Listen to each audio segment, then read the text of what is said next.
Good afternoon, students.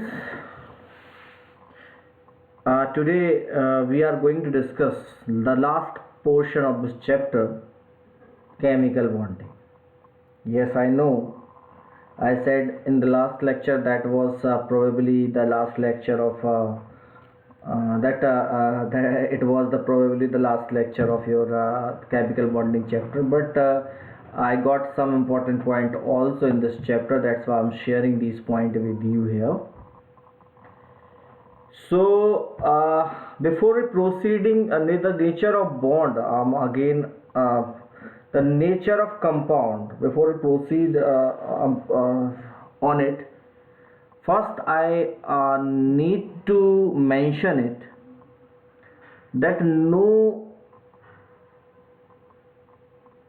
one compound is 100% ionic or 100% covalent, except homoatomic molecules. We cannot say any compound 100% ionic or 100% covalent. Those having more covalent character, they are considered as covalent compound, and those having more ionic character considered as ionic compound. That's it, right तो कोई भी ऐसा compound नहीं है जिसे हम covalent compound की तरह कंसीडर करें, या कोई भी ऐसा कंपाउंड नहीं है जिसे हम आयनिक कंपाउंड की तरह कंसीडर करें. इस बात को आप हमेशा याद रखिएगा, राइट. बस हम जिसका जो कंपाउंड्स होते हैं जिनमें कोवेलेंट कैरेक्टर ज़्यादा होते हैं उन्हें कोवेलेंट कंपाउंड की तरह कंसीडर कर लेते हैं, जिनमें कोवेलेंट कैरेक्टर आयनिक कैरेक्टर ज़्यादा होते हैं उन्हें आयनिक कैरेक्टर की तरह कंसीडर कर लिया जाते हैं, बराबर. Here on the point with percentage ionic character in covalent compound. मान लीजिए हमारे पास कोई कोवेलेंट कंपाउंड है तो उसमें परसेंटेज आयनिक कैरेक्टर कितना होगा, इसके बारे में मैं आपसे यहाँ बात कर रहा हूँ. So percentage ionic character, there is two methods for calculation of percentage ionic character in covalent compound. The one method is electronegativity method and other method is dipole moment method. In electronegativity method, what is interesting, that the formula is, right, Xa and Xb in mode they are, and Xa and Xb are electronegativity of two atoms bonded with a covalent bond, and Xa minus Xb square is electronegativity. If there is more than one bond तो आप सबके लिए find करके फिर उसके basis पर हमें पता कर सकते हैं कि परसेंटेज आयनिक कैरेक्टर उस बॉन्ड में कितना है, right. So in this case how can we calculate? Let's see one example for it. For example, we have a molecule HCl, right. एक HCl molecule आपके पास है और HCl molecule में हमने हाइड्रोजन जो है इलेक्ट्रोनेगेटिविटी हमें पता है कि हाइड्रोजन की इलेक्ट्रोनेगेटिविटी 2.1 होती है, तो इसे हम एक H ले लेते हैं, और क्लोरीन की इलेक्ट्रोनेगेटिविटी हमें पता है कि 3 होती है, राइट. तो परसेंटेज आयनिक कैरेक्टर कितना हो जाएगा भाई? तो परसेंटेज आयनिक कैरेक्टर अगर हमें निकालना, we know very well that this compound HCl is a covalent compound because it is formed by sharing of electron, overlapping. We have seen many things about it. Okay, so percentage ionic character क्या हो जाएगा भाई? Percentage ionic character के case में क्या हो जाएगा? So percentage ionic character is let's see the example 16, और यहाँ पर क्या हो जाएगा? Mod is there, so 2.1 minus 3, so that would be 0.9, and minus here is also 3.1 and 0.9 का square. So the value is, this will be around 14.4 and minus, so 0.81 into 3.5, so it would around I think 3.81 into 3.5 आप calculate कर सकते हैं. 0.81 into 3.5, so 0.81 into 3.5, 3.5 into 0.81, so 2.835 it is, plus, so there is it is plus. Okay, I'm again correcting it. It is plus. By mistake I have written minus over here. It is plus, right? So this compound could be control C. So it is plus, right? Okay, we could write it as, okay. So this is so we need to plus both of them. So this is plus. So what will be 2.835? So it is around 14.4 plus 2.835. 14.4 plus 2.835. So it will be 17.235. So 17.235, it is ionic. So almost 83% it is covalent. That's why HCl is considered as covalent compound, right? So we can calculate the percentage ionic character in it, right? So this is one method. The another method is the dipole moment method. As we know, let's see about it also. Very important point I need to discuss with you. HCl, H is partially positive, H got partially positive, Cl get partially negative. It is not complete charge. But when calculate dipole moment, in that case we use E into D. But observed dipole moment is actually delta into D, because the charge is delta, right? So this is the difference. So when we need to find the percentage ionic character, तो हम क्या करते हैं, mu observed divided by mu calculated कर लेते हैं, तो हमारे लिए आंसर आसान हो जाता है। और उसमें इनटू 100, और उसमें भी डी में तो कोई चेंज होने वाला नहीं है, डिस्टेंस तो उतनी रहने वाली है। अगर हम वैल्यू पुट कर दें तो ई upon D, sorry delta upon D, और ई इंटू डी हो जाएगा, तो डी डी कैंसिल हो जाएगा, तो into, it means it's all about the charge, nothing else. कि चार्ज का कितना फ्रैक्शन है, वही परसेंटेज को इंटू 100, तो वही परसेंटेज को डिफाइन करता है। बट हमें ऑब्जर्व्ड जो है वो डायरेक्टली दे दिया जाता है कि ज़्यादातर क्वेश्चंस में कि ऑब्जर्व्ड इतना है, बाकी कैलकुलेट कर दीजिए। तो अगर हमें इस तरीके से ऑब्जर्व्ड मिल जाता है, तो what we need to do then, हमें लेट की ऑब्जर्व्ड म्यू ऑब्जर्व्ड हमें दिया हुआ है कोई वैल्यू, म्यू ऑब्जर्व्ड हमें कोई वैल्यू दी गई है, इट इज़ अराउंड लेट की 1.85 डी हमें दे दिया गया है। और कैलकुलेट करने के लिए ई इंटू डी हम कर ही सकते हैं, और डेवाई की वैल्यू हमें पता ही है 3.33 × 10⁻30 SI यूनिट्स में। तो परसेंटेज आयनिक कैरेक्टर अगर हमें निकालना है, तो mu observed we got that is 1.85, distance 10⁻10, या हम ऐसे ले लेते हैं कि भाई 100 पिकोमीटर राउंड फिगर में। डी की वैल्यू जो है वो दोनों के बीच की डिस्टेंस जो है, एच और सी एल की बीच की डिस्टेंस जो है हम राउंड फिगर में ले लेते हैं, हाइपोथेटिकल वैल्यू 100 पिकोमीटर ले लेते हैं, बराबर। तो ये हो जाएगा 100 पिकोमीटर, इट मीन्स 100 पिकोमीटर अगर हम इसे लेते हैं, तो 100 picometre it means around 10⁻10, okay. So what will be the percentage character in that case, 1.85 D, तो इसको हम कैसे लिख सकते हैं, 3.33 × 10⁻30, राइट।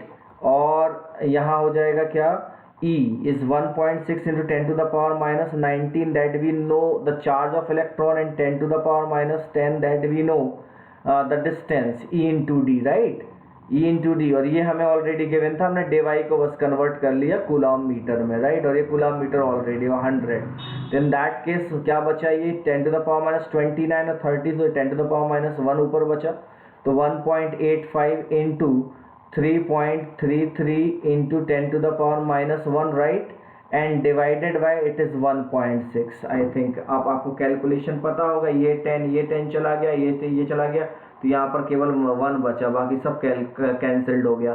10⁻1 3.33, राइट। कैलकुलेट कर लीजिए, into 100 is also there, 100 is also there. तो ये यहाँ से कैलकुलेट कर लीजिए, आपको जैसे भी कैलकुलेट करना आप कर सकते हैं, वैसे कैलकुलेट कर लीजिए। I'm calculating it, it's 18.5। आप जैसे कैलकुलेट कर सकते हैं वैसे कैलकुलेट कर लीजिए। 18.5 into 3.35 divided by 1.6, so 38, around 38%। सो इस ऊपर वाले केस में हमने एग्जैक्ट वैल्यू ली थी, इसमें हाइपोथेटिकल वैल्यूज ले ली, थोड़ा बहुत और आगे होगा, 17% ही रहेगा दोनों केस में अगर एग्जैक्ट वैल्यूज ली जाए तो। समझ में आ रहा है? तो इस तरीके से दो कंडीशंस मैंने आपसे शेयर की कैसे हम परसेंटेज आयनिक कैरेक्टर किसी कोवेलेंट कंपाउंड में कैलकुलेट कर सकते हैं। And it is quantitative also, कि हम परसेंटेज बता सकते हैं एग्जैक्टली कि कोवेलेंट कंपाउंड में कितना percentage ionic character, it is very important. ऐसे ही परसेंटेज कोवेलेंट कैरेक्टर भी आयनिक कंपाउंड में पता किए जा सकते हैं, but generally they are qualitative only. हम परसेंटेज जो है that percentage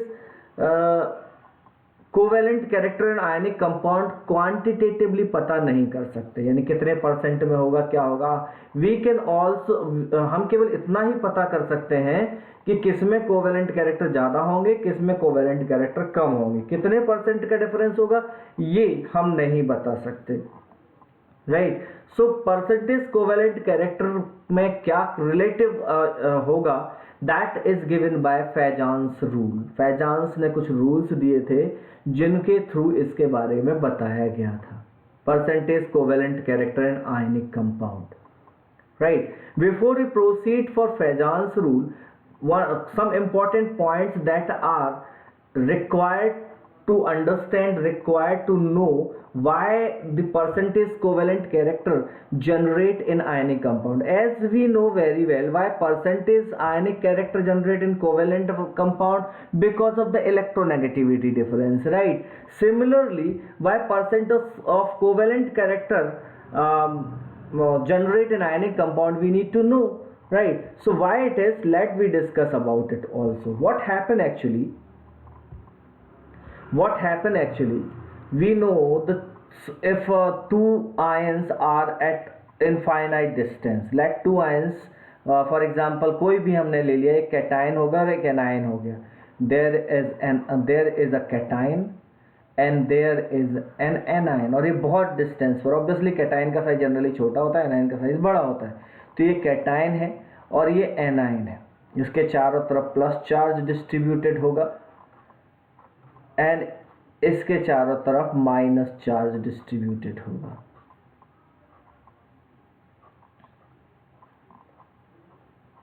generally when ions are free, अगर हम आयंस को फ्री कंसीडर करें तो उनका जो चार्ज होता है, चार्ज स्फेरिकली डिस्ट्रीब्यूटेड होता है। चार्ज स्फेरिकली, देख रहे हैं आप, गोल गोल डिस्ट्रीब्यूटेड है, स्फेरिकली डिस्ट्रीब्यूटेड होता है, और इसे कहते हैं चार्ज सिमेट्री डिस्ट्रीब्यूटेड, इसे कहते हैं चार्ज सिमेट्री। चार्ज सिमेट्रिक होता है, स्फेरिकली डिस्ट्रीब्यूटेड सिमेट्रिक चार्ज भी इसे कहते हैं, और सिंपली सिमेट्रिक चार्ज होते हैं, ठीक है। एक सिमेट्री होती है चार्ज डिस्ट्रीब्यूशन में, जब एक दूसरे से फ्री होते हैं, कोई फोर्स ऑफ अट्रैक्शन नहीं होता है। लेकिन जब किसी कंपाउंड की बात करते हैं, ऑब्वियसली कंपाउंड में काफी क्लोज होते हैं, तो प्लस चार्ज जो है के ऊपर चार्ज डेंसिटी ज्यादा होती है, और माइनस चार्ज के ऊपर, क्योंकि चार्ज डेंसिटी क्या होती है, charge density is actually charge upon size. तो जहाँ साइज बड़ा होगा और चार्ज बराबर, या जो भी हो, साइज बड़ा होगा, अगर हम किसी भी कंडीशन की बात कर रहे हैं तो साइज बड़ा होगा और चार्ज ज्यादा होगा तो चार्ज डेंसिटी ज्यादा होगी। जनरली इसमें क्या होता है कि प्लस चार्ज जो है वो स्मॉलर साइज पे डिस्ट्रीब्यूटेड होता है, इसलिए उसकी चार्ज डेंसिटी ज़्यादा होती है, जबकि माइनस चार्ज जो है वो लार्जर साइज पे डिस्ट्रीब्यूटेड होता है, इसलिए उसकी चार्ज डेंसिटी कम होती है। So in this condition what will happen in a compound, in an ionic compound, this plus charge attract this negative charge density, start attracting this negative charge density toward itself. किसी compound की जब हम बात करते हैं तो उसमें plus charge negative charge density को अपनी तरफ अट्रैक्ट करने लगता है। आइडियली प्लस चार्ज पर इलेक्ट्रॉन जो है, प्लस चार्ज कैटायन कैसे बनता है, इलेक्ट्रॉन लूज करने पर बनता है, और एनायन कैसे बनता है, इलेक्ट्रॉन गेन करने में बनता है। तो इसका सीधा सा मतलब है कि इलेक्ट्रॉन जो कैटायन ने दिए वो एनायन के पास होने चाहिए। आयनिक कंपाउंड में यही होता है कि कैटायन जो है के पास इलेक्ट्रॉन कम और एनायन के पास इलेक्ट्रॉन ज़्यादा होना चाहिए, और जो एनायन इलेक्ट्रॉन लिए हैं वो उसके ऊपर होने चाहिए, उसके पास होने चाहिए, यस और नो। लेकिन यहाँ पर क्या देखने को मिलता है, because of the high charge density of cation, ये क्या करता है, ये चार्ज डेंसिटी जो होती है थोड़ी सी कम चार्ज डेंसिटी होता है, उसे अपनी तरफ अट्रैक्ट करने लगता है। तो अल्टीमेटली इन आयन क्या हमें देखने को मिलता है, ये प्लस चार्ज अपनी जगह पे है, थोड़ा बहुत इसमें भी डिस्ट्रीब्यूशन, ये भी उसकी तरफ पुल होगा, क्योंकि अल्टीमेटली दोनों में ये कंडीशन हो रही है, साइज बराबर ही है, मैं केवल उसे रिप्रेजेंट करने की कोशिश कर रहा हूँ। तो ये जो इलेक्ट्रॉन जो एनायन पर होने चाहिए थे वो डिस्ट्रीब्यूटेड होकर ये इन दोनों के बीच में आने लगते हैं। मान लीजिए क्लोराइड आयन ने एक इलेक्ट्रॉन लिया था Cl-, तो वो एक इलेक्ट्रॉन जो है वो दोनों के बीच में आने लगता है। बात समझ में आ रही है? तो इसका मतलब ये होता है, this is called distortion in symmetric charge distribution, distortion in charge symmetry. So generally due to high charge density of cation, it attract the electron density over anion toward itself, and that's why the electron density condensed between cation and anion, or try to condense or shift between cation and anion. This process is called polarization. And polarization, अगर simply polarization meaning that developing polar nature, developing polarity is called polarization. So this process, the attraction of distortion of charge symmetry of anion by cation by attracting toward charge density toward itself is called polarization. And due to polarization distortion takes place, polarity develop in ionic compound, and due to this polarity distribution, इस polarity distribution के कारण से क्या होता है, there is some covalent character develop in compound, और इसीलिए कुछ कोवेलेंट कैरेक्टर जो होते हैं वो कंपाउंड में डेवलप हो जाते हैं। Again I am repeating, what is polarization? आप कई तरीके से कहते हो, सिंपली मैं ऐसा कह सकता हूं कि attraction of negative charge density toward itself by a cation, so the charge density shift between cation and anion is called polarization. Or the distortion of symmetric charge distribution, या charge symmetry over spherical charge symmetry of anion by cation, so the polarity developed in an ionic compound is called polarization. दोनों तरीके से हम इसे कह सकते हैं, ultimately polarity develop हो जाती है। For cation this power is known as, because cation is attracting it, so this is called polarising power, and anion losing its symmetric charge distribution or that spherical symmetry, and that's why it's called polarizability, the tendency to lose. Polarizing power is to attract negative charge density toward itself, polarizing power of cation, and polarizability of anion is to by itself lose its spherical charge density. Ability to lose its spherical charge density is called polarizability, right? So दोनों हम इस पे बात कर सकते हैं, polarizability, and one is polarizability and another is one is polarizing power. Remember it is, right? So for cation it is polarizing power, and for anion it is polarizability, right? Okay, now let's see the percentage covalent character in ionic compound. The Freidan's rule क्या है? I'll already explain the first 2 points. Now the important thing is about polarizing power. So remember, it is now easy to interpret कि polarising power कब ज़्यादा होगा, तो जब size, polarising power cation का कब ज़्यादा होगा, जब साइज छोटा होगा और चार्ज ज़्यादा होगा। तो polarising power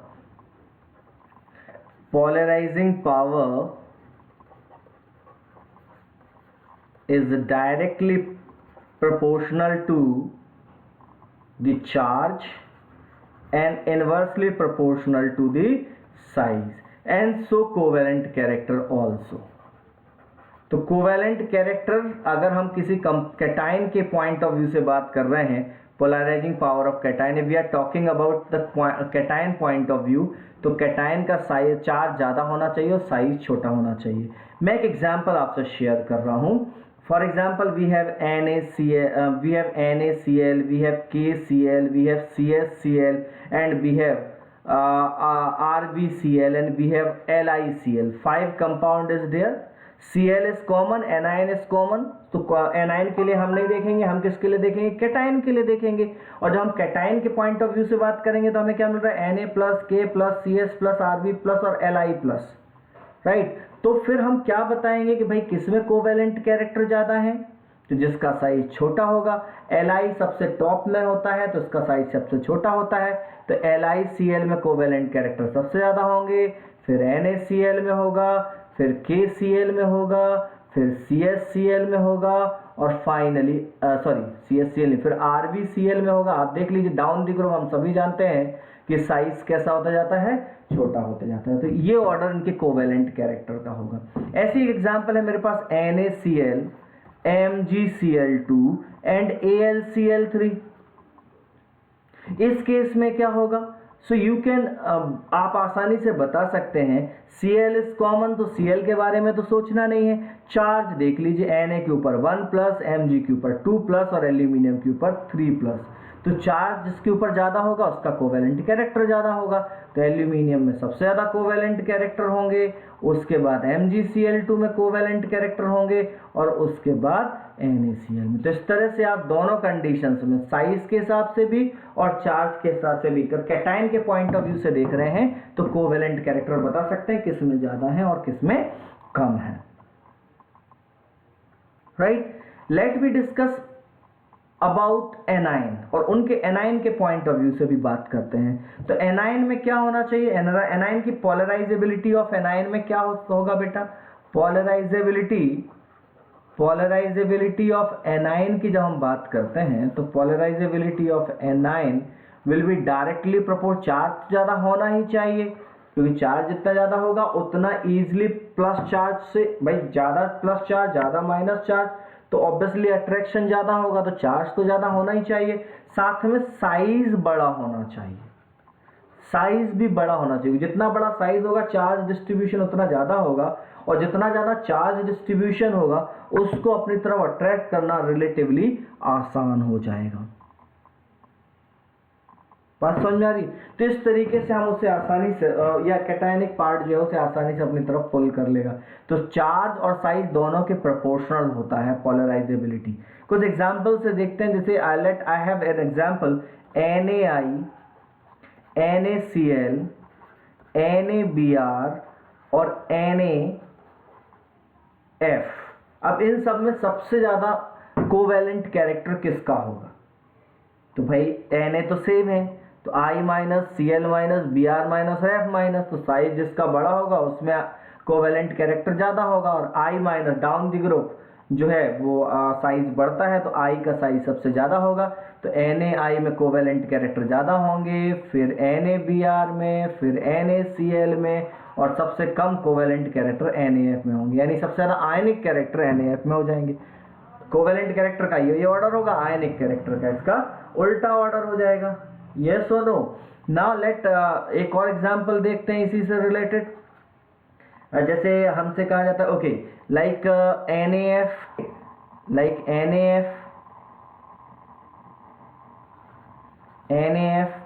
and then NaF and then NaF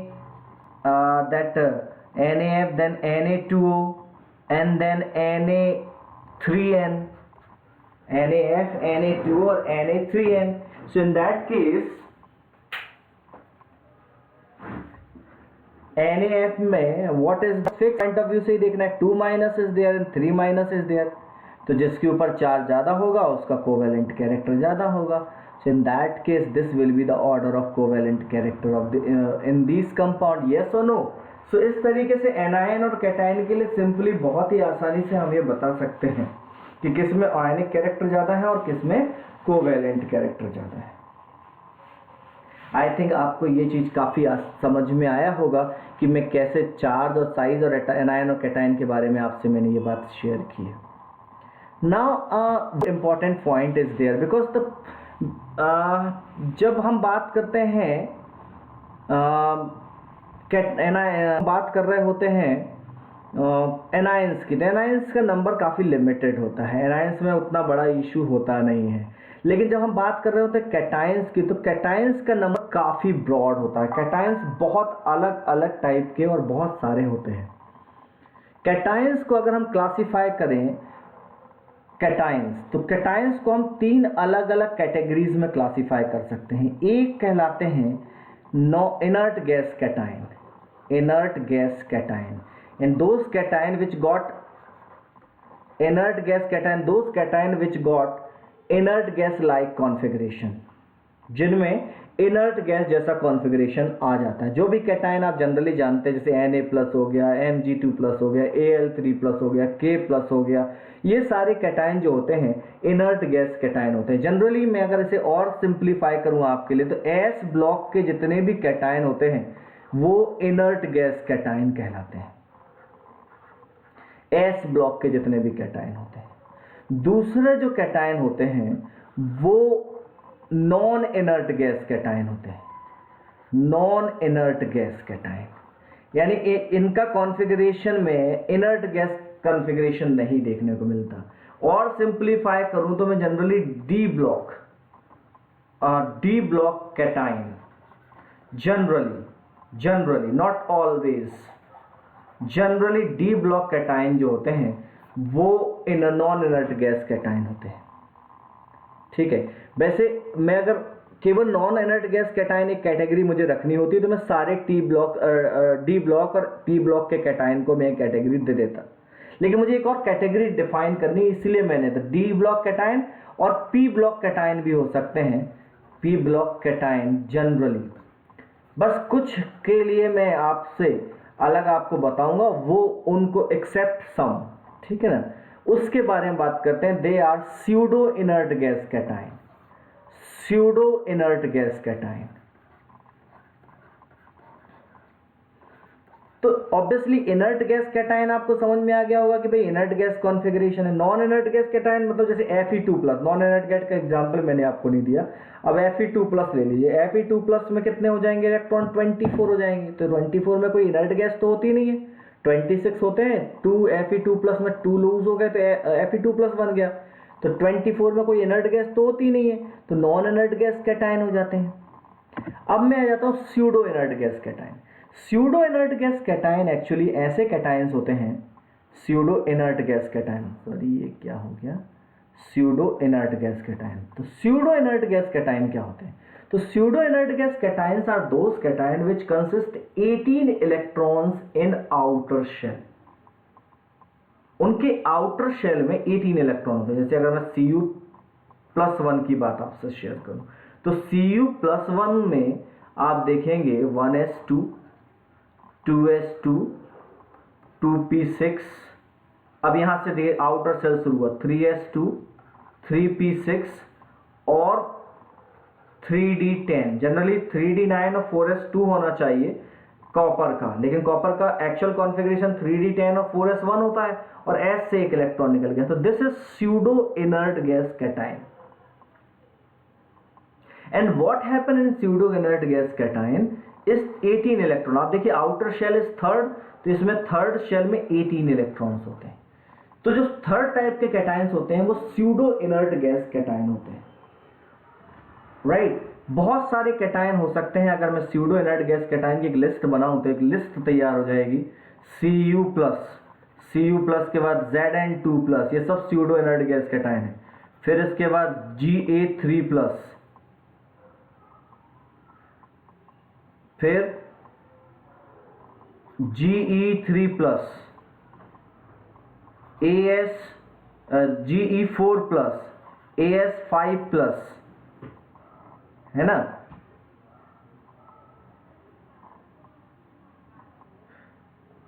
Se6+, ये सारे स्यूडो इनर्ट गैस हैं। कॉपर के नीचे अगर अपन बात करें तो कॉपर के नीचे सिल्वर आता है Ag+, कैडमियम 2+, इंडियम 2+, tin 2+, या sorry indium 3+, tin 4+, right, antimony 5+, tellurium 6+, या यहां पर गोल्ड भी आता है plus, mercury 2+, thallium 3+, lead 4+, and bismuth 5+, polonium 6+। ये सब स्यूडो इनर्ट गैस कैटायन कहलाते हैं, क्योंकि इन सब में अगर आप आउटर शेल में देखेंगे तो 18 इलेक्ट्रॉन्स आपको देखने को मिलेंगे। Now why I am discussing pseudo electron gas about here, because that polarising power, अगर आप कहते हैं कि आपके पास एक स्यूडो इनर्ट गैस कैटायन है, एक नॉन इनर्ट गैस कैटायन है और एक इनर्ट गैस कैटायन है, तो उस कंडीशन में स्यूडो इनर्ट गैस कैटायन की पोलराइजिंग पावर और उसके कंपाउंड का कोवेलेंट कैरेक्टर सबसे ज्यादा होगा। उसके बाद नॉन इनर्ट गैस कैटायन, और उसके बाद सबसे कम जो आता है वो इनर्ट गैस कैटायन के पोलराइजिंग पावर होती है या कोवेलेंट कैरेक्टर होता है। फॉर एग्जाम्पल, अगर मैं आपसे पूछूं कि बेटा what is the order of covalent character in these compound, for example I have given NaCl and MgCl2 and KCl and CuCl। केवल इस जो है जो मैंने ये स्टेटमेंट दिया है, एक्सेप्ट एल्यूमिनियम आयन, एल्यूमिनियम को आयन को छोड़ दिया जाए, बाकी एल्यूमिनियम आयन में चार्ज के साथ चलता है, जहां चार्ज ज्यादा होगा, अगर एल्यूमिनियम का चार्ज ज्यादा होगा तो वो ज्यादा होगा, तो एक्सेप्ट एल्यूमिनियम आयन, बाकी सब इस कंडीशन को फॉलो करते हैं एक्सेप्ट Al3+, एल्यूमिनियम आयन मैं यहां लिख देता हूं, राइट, एल्यूमिनियम आयन, तो केवल एल्यूमिनियम आयन को अगर आप छोड़ दें तो Al3+, तो उसके अलावा बाकी हर कंडीशन में ये फॉलो होता है। तो if we have NaCl, MgCl2, KCl and CuCl, in that case these NaCl, MgCl2 and KCl are inert gas cation, क्योंकि एस ब्लॉक के हैं, और CuCl जो है वो pseudo inert gas cation, Cu+1, तो इसीलिए कोवेलेंट कैरेक्टर सबसे ज्यादा CuCl में होगा, फिर MgCl में होगा, MgCl2 में होगा, फिर KCl में होगा और फिर NaCl में होगा। और मतलब KCl का साइज और बड़ा होता है, तो इसका correct order will be CuCl and then KCl then MgCl2, और इन दोनों का ऑलमोस्ट बराबर ही देखने को मिलेगा, और सबसे कम हो जाएगा NaCl का, क्योंकि यहाँ पे Mg में फिर चार्ज भी ज्यादा है ना, तो चार्ज ज्यादा होगा तो फिर भी ज्यादा होने के चांसेस होते हैं। इसमें कोरिलेट करना थोड़ा मुश्किल है, ऑलमोस्ट बराबर होगा, थोड़ा बहुत डिफरेंस होगा, बस CuCl का सबसे ज्यादा हो जाएगा। ये शायद आपको बात समझ में आई होगी, तो ये चीज हमेशा याद रखिएगा। इसी तरह से अगर दो एक ही कंपाउंड के एक ही टाइप के आयन हैं और उनमें बताना है, लाइक PvCl4 और PvCl2, तो ऑब्वियसली जिसमें ज्यादा है उसका चार्ज ज्यादा होगा, और ऑब्वियसली उसमें ही कोवेलेंट कैरेक्टर भी ज्यादा होगा। तो इस तरीके से आप बहुत सारे एग्जाम्पल सेट कर सकते हैं, बहुत सारे एग्जाम्पल इस बेस पर आ सकते हैं, और कॉम्पिटिशन्स में खासकर इससे रिलेटेड बहुत सारे क्वेश्चंस आते हैं। तो इस चीज को ध्यान रखिएगा, हर एक पॉइंट पर स्टडी कीजिएगा, आपको आसानी से आपके आंसर मिल जाएंगे। तो pseudo inert gas except aluminium, pseudo inert gas cation सबसे ज्यादा, फिर नॉन इनर्ट गैस कैटायन, और लास्ट में inert gas cation. Remember it is right. So this is all about this portion. और अगर मैं चेक करता हूँ, अगर मुझे कुछ और नहीं मिला, जहां तक मैं देख चुका हूँ मुझे कुछ और मिला नहीं है, so obviously we'll start that organic chemistry. हम लुकिंग फॉर ऑर्गेनिक केमिस्ट्री इसके बाद स्टार्ट करने के लिए, बट लेट्स सी क्या स्टार्ट कर पाते हैं, क्या हमें स्टार्ट करना है। But probably this yeah, obviously this is all about the chemical bonding and this lecture also. Thank you for today.